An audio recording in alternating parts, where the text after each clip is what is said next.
I'll just get right to it. Bach is a spy from Morgott, and I'm going to explain why. So when you first meet him, he's a tree, right? But the thing is, the tree is actually his true form.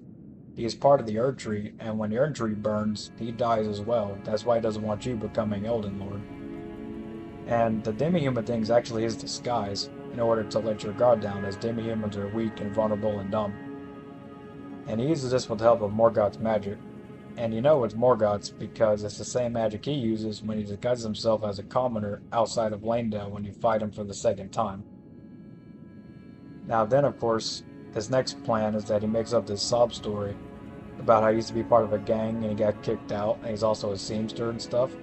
And if you gain his trust, you can do his bidding right there, kill the demi-humans, and then give him the sewing kit back. That way, he becomes your ally, when in reality he's just spying on you.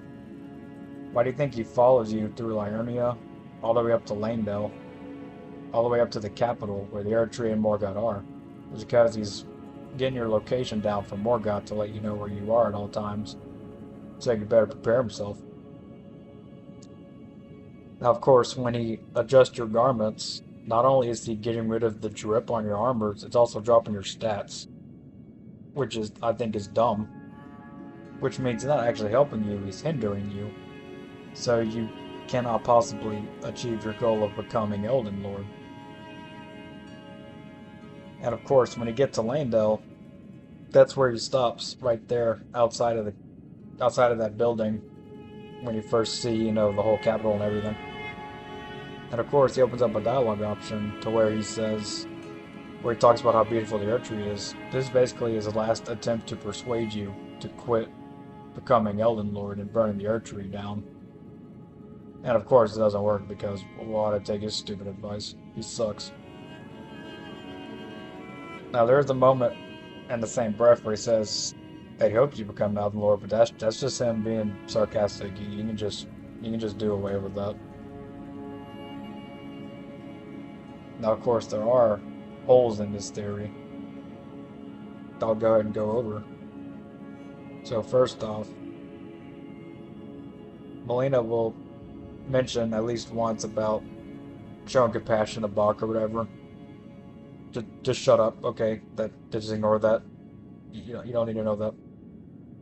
Secondly, Bach will also talk about how he wants to be rebirthed. So if this part ever opens up to where he wants to go to Renala's castle and be rebirthed, so this is him having doubts that that you will fail in becoming Elden Lord. So he's thinking if he gets rebirthed, then he'll stop becoming part of the Erd Tree, so when it burns down, he'll still live. And of course, if you finish that quest line, you know what happens there. He ends up dying anyways, so it's a win-win for you if he does that. And of course, to get him to stop doing that, you get that prattling P or whatever that makes him say you're beautiful in his mother's voice. You're probably thinking, what's his mother? Why, it's simple. It's the Elden Beast. If you talked, that'd probably be his voice. Don't have me on that.